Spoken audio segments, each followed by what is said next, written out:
fil khalwati sawatani wa huma al-qubul wa dubur wa summiyata bidzalika li'annahu yasuqu li sahibihima kashfuhuma. Alhamdulillah, puji syukur kehadirat Allah, salawat salam teriring kepada junjungan mulia Nabi tercinta Sayyidina wa Maulana Muhammad sallallahu alaihi wa alihi wa barak wasallam beserta seluruh keluarga beliau, sahabat beliau dan umat beliau yang senantiasa melaksanakan ajaran beliau hingga akhir masa nanti. Kita masih membahas tentang masalah aurat. Aurat laki-laki arba'atun, ada 4. Yang pertama fil khalwati, di saat seorang diri, ya, tidak ada orang lain, hanya diri kita sendiri. Nah, itu aurat kita 2, yaitu as-sawatani wa huma al-qubul wa dubur, melihat kemaluan depan dan juga aurat kemaluan yang di belakang, yang buang hajat. Itu aurat ketika kita seorang diri, ya. Jadi walaupun kita sendiri melihat kemaluan kita, itu paling minimal hukumnya makruh, ya, paling minimal hukumnya makruh. Wal Imam Ali bin Abi Thalib karramallahu wajhah, itu beliau diberikan salah satu gelar Allah memuliakan wajahnya, ya, karramallahu wajhahu. Salah satu sebabnya adalah beliau tidak pernah melihat aurat beliau sendiri, makanya diberikan gelar Allah memuliakan wajahnya. Begitu juga melihat kotoran.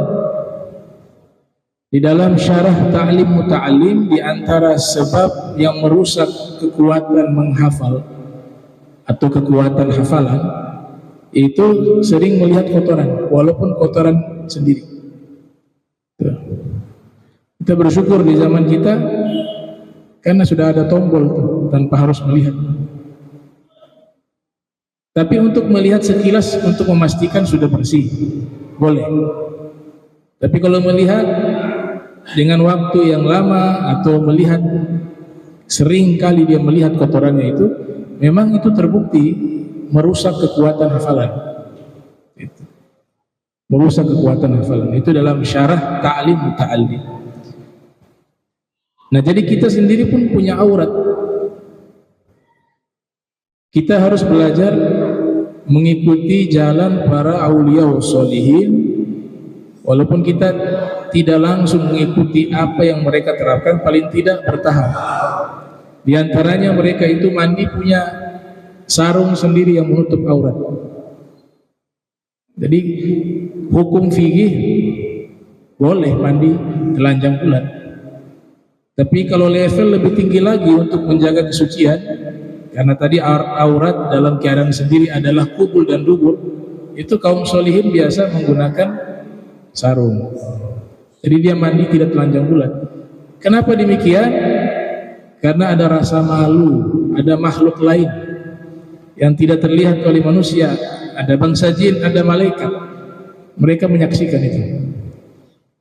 Masuk ke toilet tidak membaca doa, maka syaitan itu ikut masuk ke dalam toilet. Maka Nabi ajarkan doa ketika mau masuk ke toilet, ke kamar mandi, kita membaca Allahumma inni a'udzubika minal khubuthi wal khabaithi. Allahumma inni a'udzubika minal khubuthi wal khabaithi. Ya Allah, aku berlindung padamu dari khubuth. Khubuth itu syaitan laki-laki. Wal khabaithi, syaitan perempuan. Nabi ajarkan doa ini. Kenapa? Karena ketika kita membaca doa tersebut, ini makhluk tidak ikut masuk. Tapi kalau kita tidak membacanya, dia ikut masuk. Makanya hukumnya tidak baik berlama-lama di dalam toilet atau kamar mandi. Ada yang lama baca koran di dalam, main handphone, ya. Kalau orang bule itu ada telepon di situ ada, komputernya di situ ada, koran sambil ngopi. Wah, di dalam hukum Islam kita dilarang berlama-lama di tempat tersebut. Kenapa? Karena tempat itu kurang baik. Kamar mandi itu kurang baik sebab tempatnya syaitan. Dan kenapa kurang baik? Malaikat gak ikut. Kita ini kemana-mana ada malaikat semua nih. Semua manusia ini punya malaikat.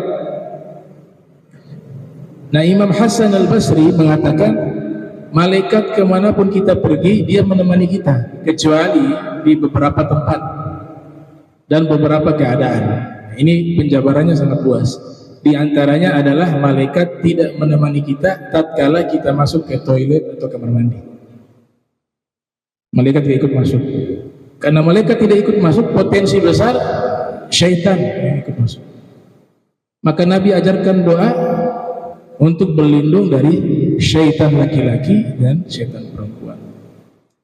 Nah, kita ini harus punya banyak bacaan wirid, apalagi zaman saat ini. Jangan satu hari kosong dari bacaan. Imma Al-Quran atau wirid. Wirid ini tidak harus setiap sholat 5 waktu. Untuk kalangan santri memang wajib. Tapi kalau kita sekurang-kurangnya itu dalam satu hari itu harus ada bacaan wirid setiap harinya.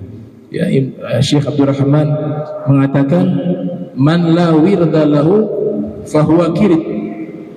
Orang yang tidak punya bacaan wirid maka dia seperti kera.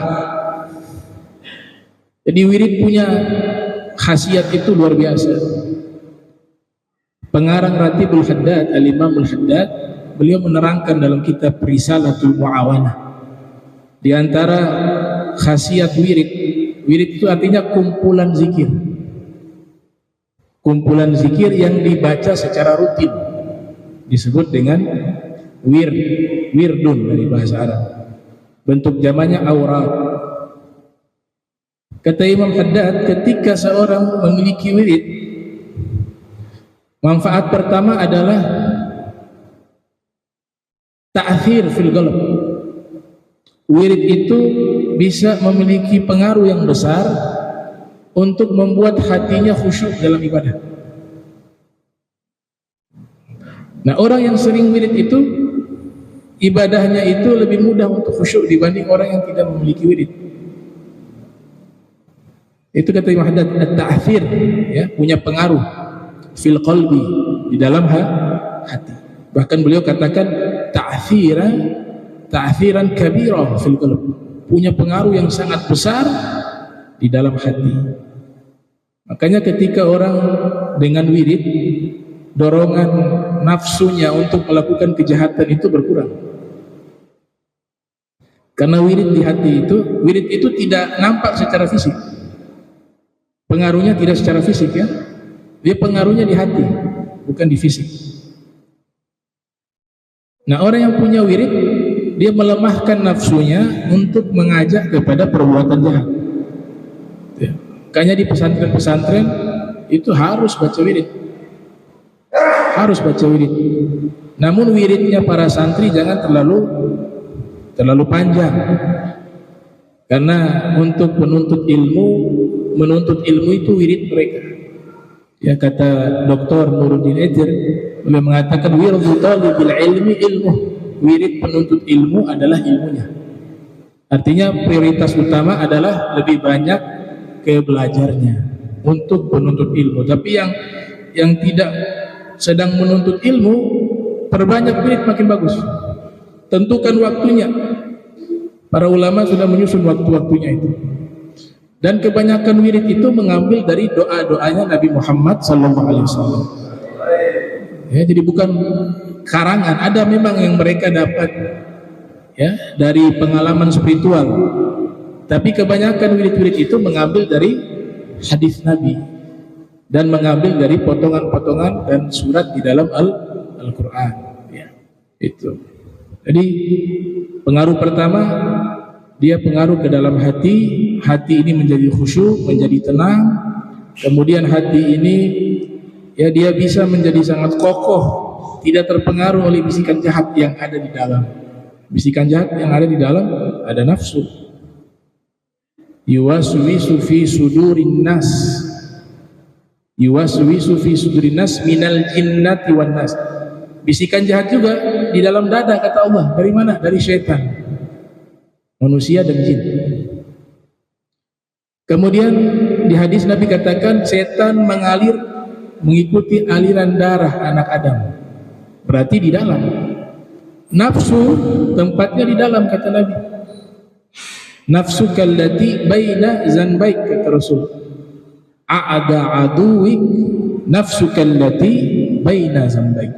Musuh yang paling berat bagi dirimu adalah nafsu yang letaknya ada di antara dua lambungmu. Berarti di dalam semuanya. Ya. Maka wirid menjaga itu. Dia menjaga, paling tidak melemahkan itu musuh-musuh yang ada dalam diri kita. Itu. Kemudian yang kedua, manfaat wirid yang kedua, tanwirul qalb. Dia memberikan cahaya bagi hati kita. Orang yang senang baca wirid itu hatinya bercahaya. Nah, orang yang tidak pernah baca wirid gelap hatinya, zulmah. Paling ampuh, ya, paling ampuh membuat hati ini bercahaya selain wirid adalah membaca Al-Quran. Makanya Nabi katakan, nawwiru buyutakum bitilawatil Quran. Hadis riwayat Imam Al-Baihaqi. Berikanlah cahaya di dalam hatimu. Maknanya rumah di situ. Kita mau rumah kita hawanya dingin, hawanya tenang, hawanya religi. Itu rumah banyak diisi dengan membaca Al-Quran. Kata Nabi, berikanlah cahaya di rumah-rumah kalian dengan membaca Al-Quran. Kata Imam Ghazali, makna rumah bisa hakiki, bisa majas. Kalau yang hakiki rumah yang kita tempati, itu makna rumah yang hakiki. Tapi rumah yang kiasan adalah hati. Karena disitulah tempat tinggalnya iman. Di situ tempat tinggalnya yakin. Di situ tempat tinggalnya apa? Nazrah, pandangan Allah. Nah, maka dengan membaca Al-Quran, hati menjadi bercahaya. Membaca wirid juga, hati menjadi cahaya. Itu manfaat wirid yang kedua. Yang ketiga, al-madad kata beliau. Al-madad. Nah, orang yang istiqomah membaca wirid, Allah berikan al-madad. Al-madad maknanya anugerah, pertolongan juga bisa. Dan yang keempat, makanah indallah. Manfaat wirid yang keempat, dia memiliki kedudukan istimewa di sisi Allah. Karena orang ketika wirid sedang zikir, yang dia baca wirid tersebut itu adalah satu bacaan yang mengingatkan dia kepada Al-Khaliq, Sang Pencipta, sehingga dia dikenali oleh Allah, memiliki pangkat yang istimewa di sisi Allah Subhanahu wa Ta'ala. Ya, karena sebab zikir. Ya, Ar-Rasul sallallahu alaihi wasallam pernah mengatakan di hadapan sahabat-sahabatnya, sabaqal mufarridun, atau kama qala sallallahu alaihi wasallam, unggul orang-orang mufarridun. Para sahabat bertanya, wahai Rasulullah, al-mufarridun itu apa? Maka Nabi mengatakan, adz-dzakiruna Allah katsira wa dzakirat. Al-mufarridun adalah orang-orang yang banyak mengingat Allah, baik dari golongan laki-laki maupun perempuan. Al-Imam Thabit Al-Bunani pernah mengatakan, saya tahu kapan Allah mengingat saya. Beliau mengatakan, saya tahu kapan Allah mengingat saya dan Allah menyebut nama saya. Maka sahabat-sahabatnya itu heran dengan apa yang dinyatakan oleh Thabit Al-Bunani. Bagaimana bisa kau mengatakan dengan penuh keyakinan bahwa kau tahu Allah mengingatmu dan menyebut namamu? Dari mana itu? Argumentasinya kemana? Maka beliau menjawab, ketika saya mengingatnya, maka di saat itu dia Allah mengingat saya. Ketika saya menyebut namanya, di saat itu juga Allah sedang menyebut namaku. Karena Allah sendiri yang berfirman, ya, fadhkuruni azkurkum. Sebutlah namaku, niscaya aku akan sebut nama kalian. Ingatlah aku, niscaya aku akan mengingat kalian. Itu dalam struktur bahasa Arab namanya satu kepastian. Jawab syarat. Ketika dikatakan ingatlah aku, maka jawabannya apa? Pasti aku akan mengingat kalian. Allah Ta'ala menyatakan di dalam Al-Quran. Kemudian manfaat wirid yang kelima, al-waridat. Al-waridat itu satu cucuran rahmat, cucuran anugerah, cucuran wilayah, ya, wilayah kewalian. Itu dicucurkan lewat bacaan wirid. Salah satu manfaat wirid, kata Imam Haddad. Ya. Maka dikatakan oleh para kaum arifin, bagaimana mungkin seseorang itu secara zahir dia tidak membaca zikir-zikir, kemudian Allah memberikan anugerah secara batin. Dengan dia membaca wirid-wirid, dia melakukan amalan zahir, maka besar kemungkinan anugerah yang Allah berikan ke batinnya itu akan tercurahkan. Itu manfaat wirid. Kalau yang ba'da asar ada misalnya wirid sakran, ya. Allahumma inni ahtatu bidarbillah duluhu masyaallah gufluhu la ilaha illallah babu Muhammad Rasulullah SAW. Ya, ada juga al-wirdul latif ba'da subuh. Ya. Ada juga ratib. Ya, guru sekumpul itu punya pesan. Ada videonya sampai sekarang. Beliau mengatakan di zaman kita ini, apalagi yang penuh fitnah ini, jangan pernah tinggalkan wirid-wirid dari Sada Alawi. Itu ada di videonya gurusku. Ratib Al-Haddad, Ratib Al-Attas, wirid sakran, Hizbul Bahar, Al-Imam Abu Hasan As-Sazili, Hizbun Nawawi. Banyak itu. Itu di Kalimantan tuh satu kampung kebakaran. Kejadian enggak lama, beberapa bulan yang lalu. Satu kampung rumah ini habis kebakaran karena rumah kayu. Rumah kayu. Satu rumah di tengah-tengah itu utuh. Kalau menggunakan akal harusnya kebakar juga karena kayu juga sama rumahnya, bahannya sama kayu, posisinya di tempat tengah, semua kebakar habis. Satu rumah itu selamat. Ternyata dicari tahu kok bisa ini rumah ini tidak terbakar. Ternyata penghuni rumahnya itu istiqomah membaca wirid-wirid. Di antaranya Ratibul Haddad. Al-Imamul Haddad ketika menyusun Ratibul Haddad, beliau mengatakan siapa yang istiqomah. Tapi wirid ini khasiatnya bisa ada kalau istiqomah. Baca baru 2 kali libur 1 bulan. Terus baca lagi gak bisa. Imam Haddad mengatakan harus mudawamah. Semua amalan itu rahasianya bisa muncul kalau rutin. Makanya Nabi Muhammad sallallahu alaihi wasallam beliau mengatakan ahabbul a'mali ilallahi subhanahu wa ta'ala adwamuha wa in qalla, kata Rasul. Amalan yang paling Allah cintai itu adalah amalan yang konsisten, istiqomah, walaupun sedikit.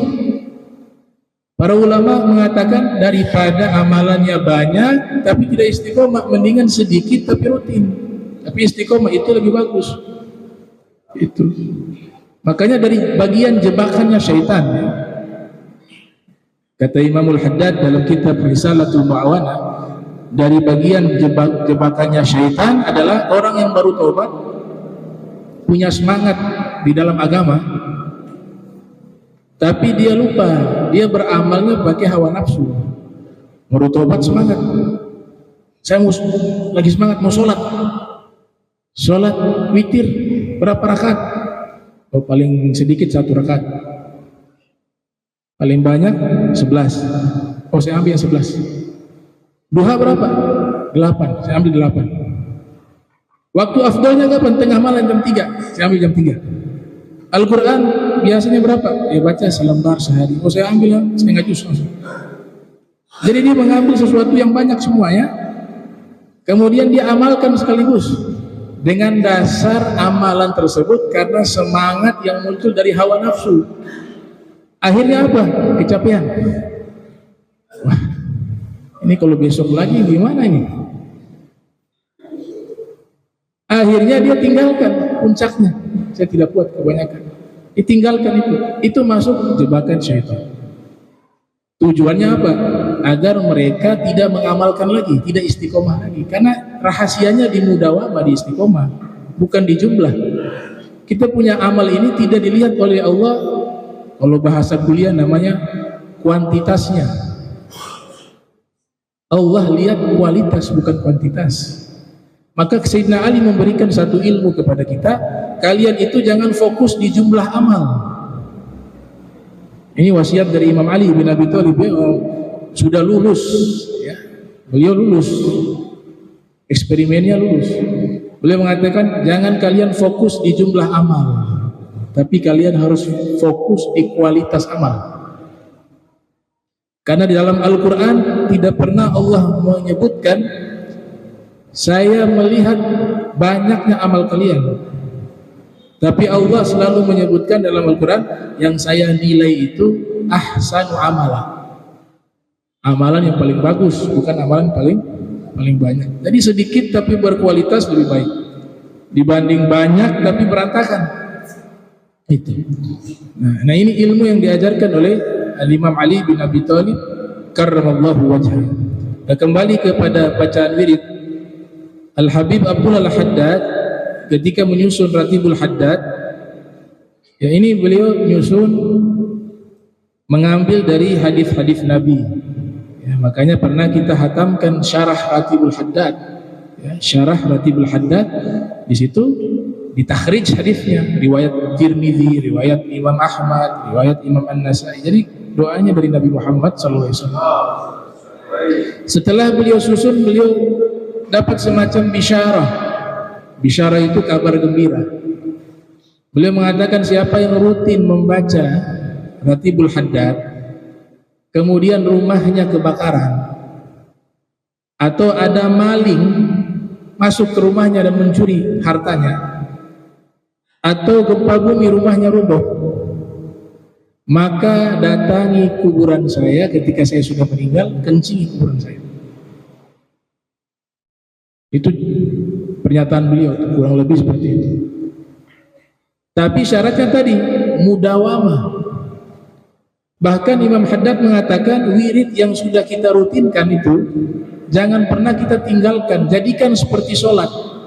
Kalau terlewat diqadha. Kita biasa ba'da maghrib baca wirid, mungkin dalam satu waktu ada halangan, ada tamu, ada kesibukan, ada hal yang memang darurat yang memang harus kita kerjakan, sehingga bacaan kita yang rutin itu kita tinggalkan. Kata beliau, kalau sudah rutin jangan tinggalkan. Qadha ba'da isya gak apa-apa. Niat untuk mengqadha wirid yang biasa kita baca. Artinya begitu pentingnya wirid. Kalau sudah wirid gak usah takut yang sihir, santet, gak ada artinya, itu kecil. Baca wirid, baca Al-Quran, punya hubungan baik dengan Allah, gak usah takut apapun, kata Imam Haddad. Ya, itu dia balik ulang, kalau dia santet kembali ke orang itu. Makanya diragukan sekali ada riwayat yang diyakini bahwa Nabi pernah kena santet. Asbabun nuzul surat Al-Falaq dan surat An-Nas. Memang kronologis turunnya dua surat tersebut diceritakan ada seorang Yahudi, kemudian yang santet orang Yahudi lagi, ya, namanya Labid. Dia ngambil beberapa helai rambut Nabi yang ada di sumur biasa Nabi wudu, di situ ada rambut yang lepas. Ini riwayatnya ya. Diambil, kemudian dari rambut itulah dia menyantet Nabi SAW. Wafir riwayah Nabi kena santet sakit begitu. Kemudian Allah turunkan dua malaikat. Nabi posisinya berbaring. Malaikat turun ada di bagian kepala, ada di bagian kaki, ujung kaki. Kemudian malaikat mengatakan, ini Allah pesankan, ini wahyu surat Al-Falaq dan An-Nas. Kalau dibaca, insya Allah ini santet akan hilang. Maka Nabi baca itu, hilang santet itu. Tapi riwayat itu menyebutkan Nabi kena santet. Memang termuat di beberapa kitab, tapi kita harus pahami bahwa riwayat ini juga dikritik banyak oleh ulama hadis. Kami punya kitab abad 2 Hijriah ditulis oleh Imam Al-Qutaibah. Di situ ada bab tentang masalah ta'wil mukhtalafil hadis, ilmu yang membahas hadis yang seakan-akan kontradiksi. Ayat mengatakan Nabi senantiasa dijaga oleh Allah dari kejahatan manusia maupun kejahatan syaitan, dijaga. Tapi ada hadis ini meriwayatkan Nabi kena santet. Penjagaan Allah dan jaminan yang Allah nyatakan dalam Al-Quran itu kemana? Itu dipertanyakan oleh Imam Qutaibah, sehingga mereka mengambil jalan tengah. Yang pertama, oh ini hanya simulasi saja, bukan hakikat Nabi kena santet, sehingga memperkuat daripada asbabun nuzul, bahwa fungsi dua surat ini diantaranya adalah menghilangkan dan melindungi dirinya daripada santet bagi siapa yang membacanya. Tapi hakikatnya Nabi gak bisa kena santet. Oh, yang kena santet itu dukun yang mati. Dukun santet Nabi mati. Jangan kan Nabi SAW terlalu besar, para aulia wa sholihin gak bisa. Ada hikayat Sayyidina Syekh Abdul Qadir Al-Jilani qaddasallahu ruhahu wa nawwara dhurihah. Ada anak kecil main di satu rumah yang sudah terbengkalai lama, rumah kosong. Dia main sendiri nih anak, hilang tiba-tiba. Ini orang tua cari gak ketemu. Terakhir dapat informasi, teman-teman sebayanya mengatakan dia main di satu rumah kosong. Ya, rumah kalau kosong terlalu lama juga dihuni oleh bangsa jin. Akhirnya bingung nih orang tua, bagaimana ini? Kok bisa hilang? Ada yang usulkan, bagaimana kalau kita lapor kejadian ini kepada Sayyidina Syekh Abdul Qadir Al-Jilani. Maka mereka pergi menemui Syekh Abdul Qadir Al-Jilani, kemudian diajukan ini permasalahan bahwa anak mereka hilang bermain di satu rumah kosong. Tolong wahai Syekh, bagaimana biar bisa bantu agar anak kami kembali? Apa kata Syekh Abdul Qadir Jilani?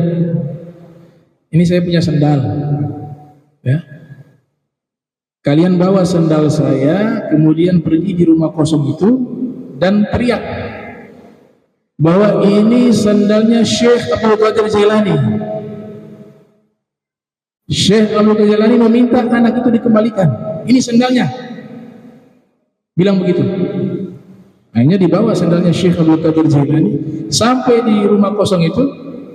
Sendalnya Syekh Abdul Jilani itu ditunjukkan di hadapan rumah kosong itu sambil dia teriak, ini sendalnya Syekh Abdul Qadir Jilani.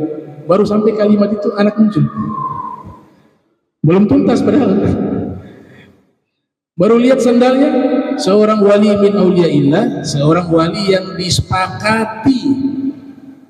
Ini sekarang kurang ajar. Sedikit-sedikit ada keramat para wali, dibilang khurafat, dibilang cerita dongeng.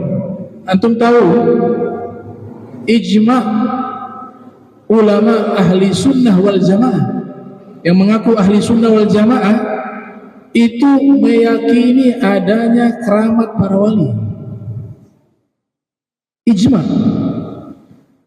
Yang mengingkari keramat para wali satu firqah namanya Mu'tazilah. Jadi aneh orang yang mengaku ahli sunnah tapi sedikit-sedikit ada cerita keramat dibilang khurafat. Memang saya tidak pungkiri ada juga yang palsu. Cerita-cerita begitu juga ada yang palsu. Tidak menutup kemungkinan. Ya, diriset oleh ulama.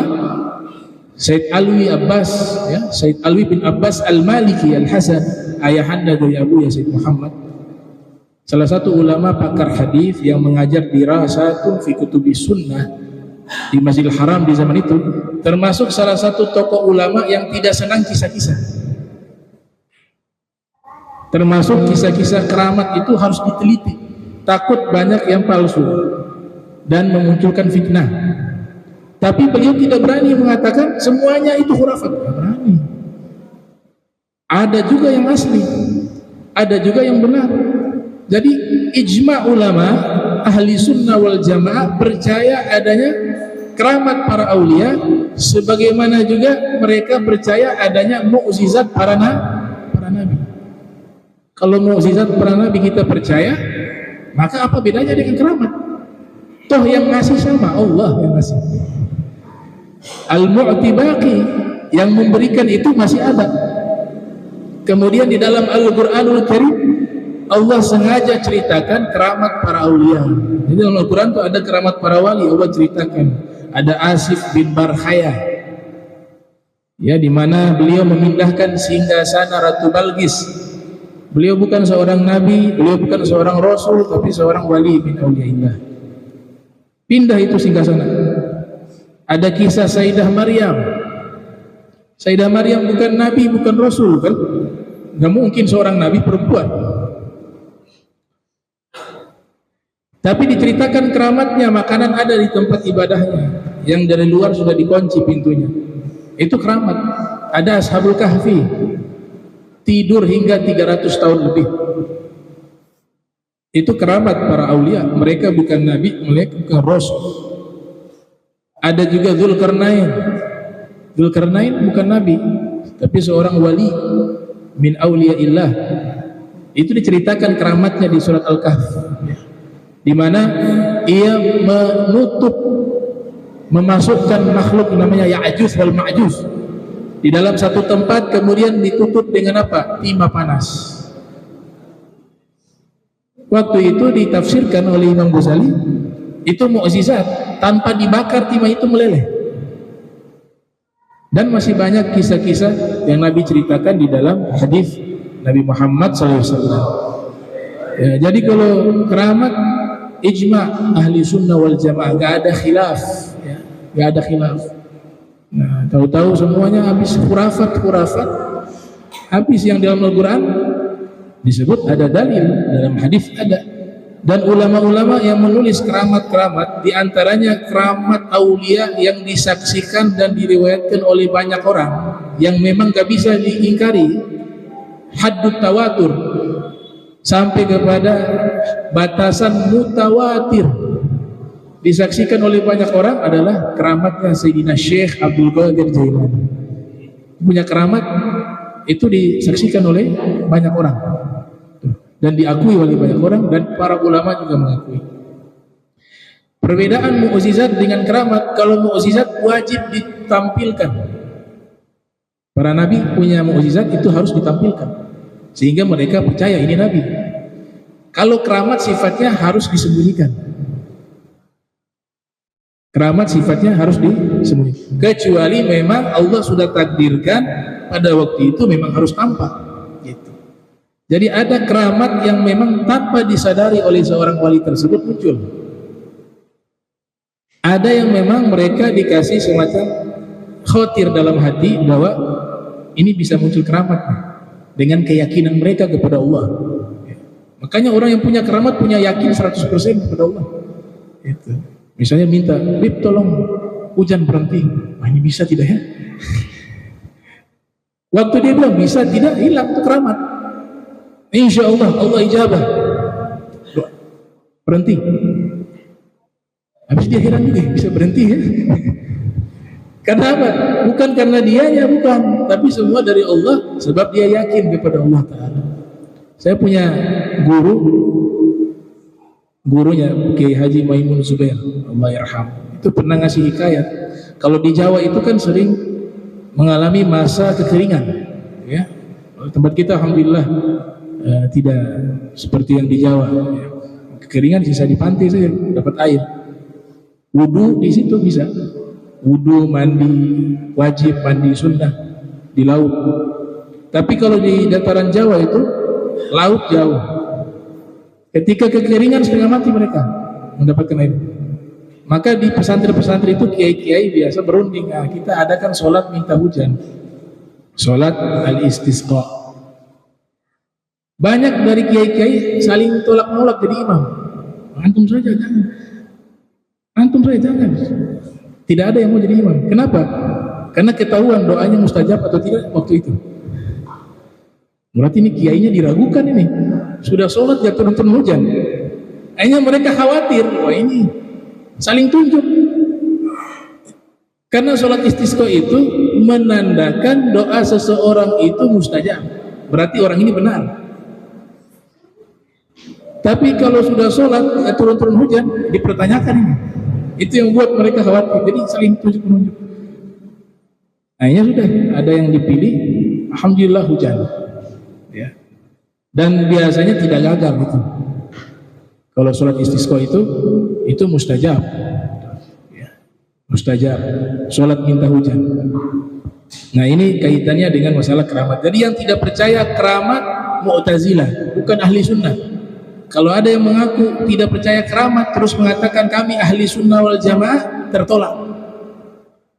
Karena ahli sunnah wal jamaah percaya kepada mukjizat, percaya juga kepada keramat. Yang tidak percaya mukjizat dan keramat satu firqah dalam ilmu teologi Islam namanya Mu'tazilah. Ditanya kenapa mereka tidak percaya keramat? Karena ulama mereka gak punya keramat. Yang tidak percaya keramat dari golongan-golongan firqah Islam ya karena ulama-ulama mereka tidak punya keramat. Kenapa tidak punya keramat? Karena jalannya tidak sempurna. Saya tidak katakan sesat atau menyimpang, belum sempurna jalan agamanya, itu belum sempurna. Keramat itu kan artinya kemuliaan yang Allah berikan, karomah artinya mulia itu. Nah Mu'tazilah tidak percaya keramat sebab ulama-ulama Mu'tazilah tidak ada satupun memiliki keramat. Tapi kalau antum baca ulama ahli sunnah wal jamaah, ya itu puluhan ribu keramatnya tertulis. Ada kitab judulnya Jami'u Karamatil Auliya, ensiklopedia keramat para wali. Ditulis oleh Syekh Al-Qadi, Syekh Yusuf An-Nabhani. Beliau tulis di situ tentang 10.000 aulia, 14.000 keramat. 10.000 aulia biografinya, tapi yang membahas hanya keramat-keramat. Itu ada 14.000 keramat para wali. Itu kebanyakan ulama-ulama ahli sunnah wal jamaah. Dan kelompok Mu'tazilah ini tidak percaya keramat sebab semua itu harus masuk akal. Mereka kan kaum rasionalis Islam. Rujukan dalilnya akal dulu baru nakal. Akal wahyu. Wahyunya nomor 2. Semua berita dalam Al-Quran dan hadis Nabi kalau bertentangan dengan akal maka ditolak atau ditakwil sampai masuk akal. Contoh ya, Nabi Ibrahim mukjizatnya jelas dalam Al-Quran, masuk ke dalam api tidak terbakar. Ya nar kuni barda wa salama ala Ibrahim, wahai api jadilah kamu dingin dan selamat kepada Nabi Ibrahim. Kita yakini itu mukjizat. Tapi kelompok ini mengingkari itu. Agak mungkin masa manusia gak bisa terbakar. Maka ditakwilkan sampai diterima oleh akal. Oh, Nabi Ibrahim waktu dilempar itu kan pakai katapel raksasa, minjanik namanya. Karena dilempar dia saudara begitu jauh, jatuh ke bawah, ternyata tanah itu ada lubang, masuknya ke dalam. Di dalam ada goa. Jadi apinya itu membakar bagian atas, tidak masuk sampai ke dalam. Disitulah Nabi Ibrahim selamat dari api. Begitu juga surat Al-Fil, ketika kita meyakini ini bagian daripada irhasat, ya, istilah para ulama sebelum Nabi diangkat menjadi Rasul, semua kejadian yang luar biasa diistilahkan dengan irhasat, tapi dia masuk kepada khawariqul adah, hal-hal yang luar biasa. Raja Abraha dibinasakan oleh Allah dengan mengirim burung membawa batu dari neraka. Wa arsala alaihim tayran ababil tarbihim bihijaratin. Itu kan jelas ayatnya tuh.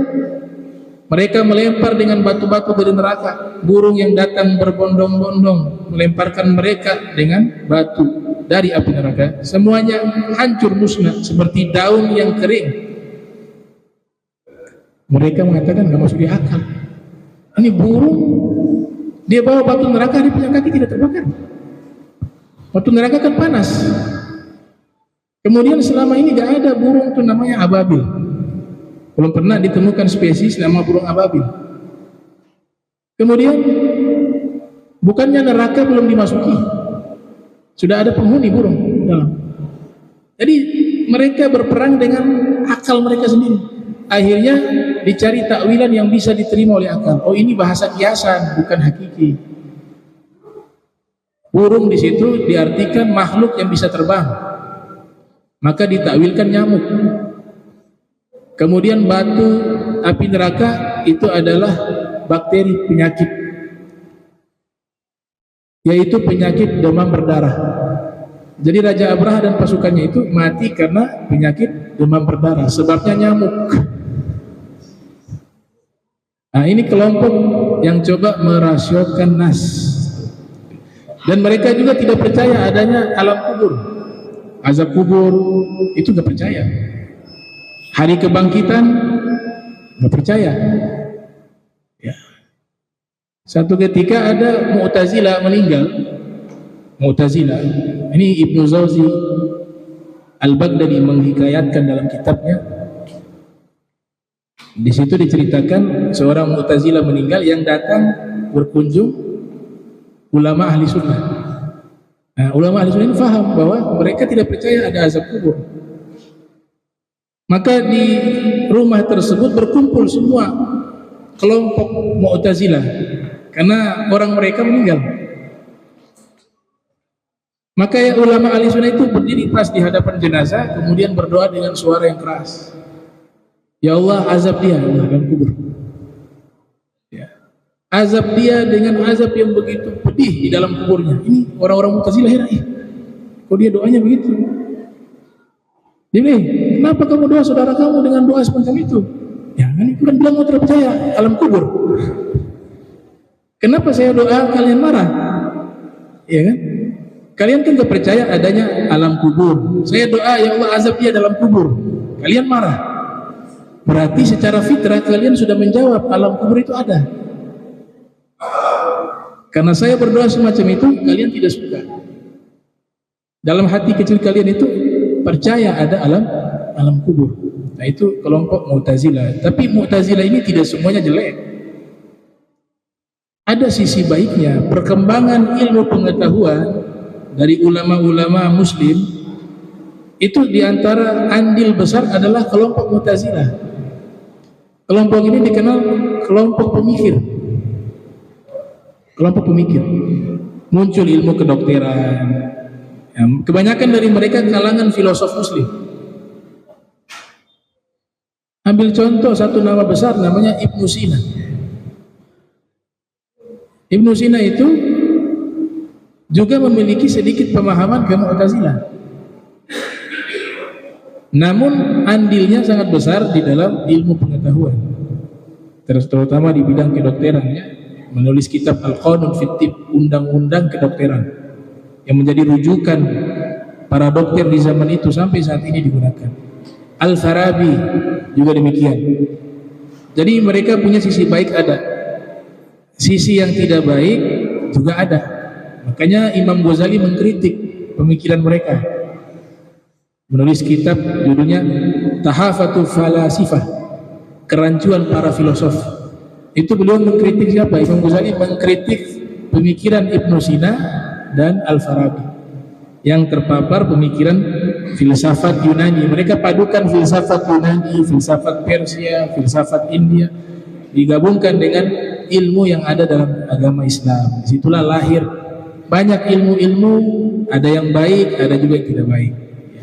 Dan pengaruhnya bukan hanya di dalam ilmu-ilmu tajribah, ilmu-ilmu kedokteran, ilmu-ilmu umum ya, tapi pengaruhnya juga kepada ilmu akidah, ilmu tasawuf, termasuk ilmu fikih.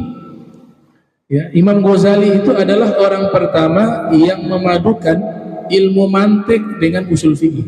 Ilmu mantik itu produk filsafat. Produk filsafat.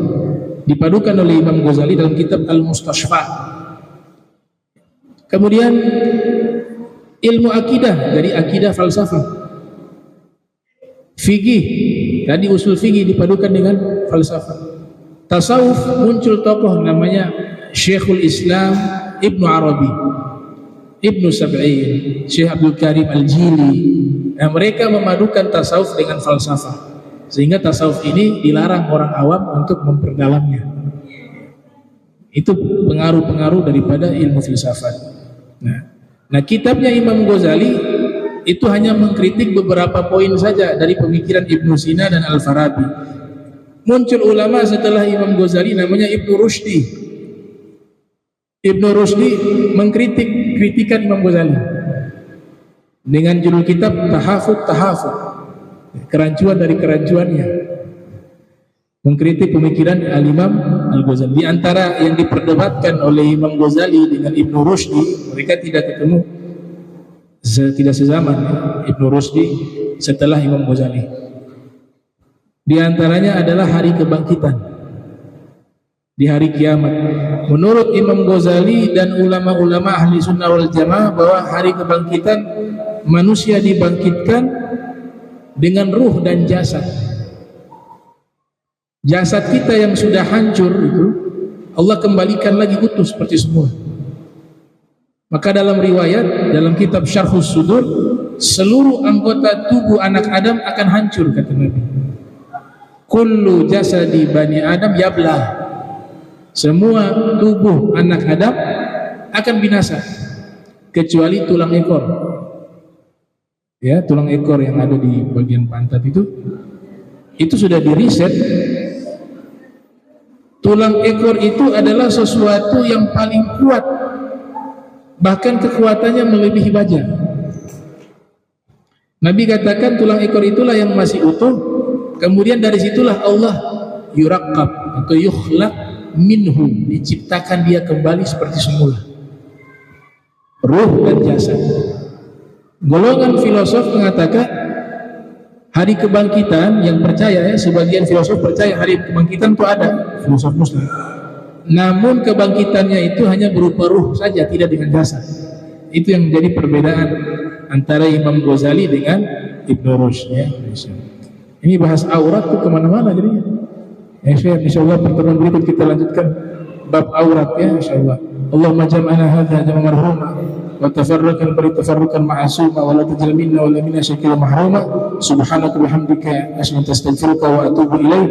Wa sallallahu alaihi Muhammad wa ala alihi wa sahbihi wa sallam. Wa assalamu alaikum warahmatullahi wabarakatuh.